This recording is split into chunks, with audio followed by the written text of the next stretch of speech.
Start by removing any remnants of the original thermal pad from the heatsink. Use alcohol to rub the base plate clean. Now grab the copper shim and clean both sides of it.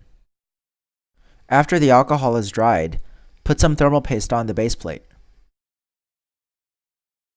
Your copper shim probably has a convex side with smooth edges and a concave side with rough edges. Make the smooth edges face the base plate and make the rough edges face outward. Press the copper shim onto the thermal paste.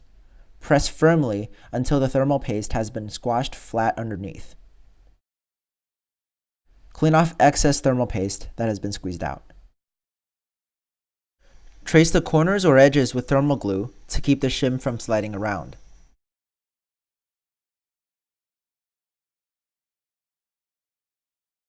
Clean off excess thermal glue.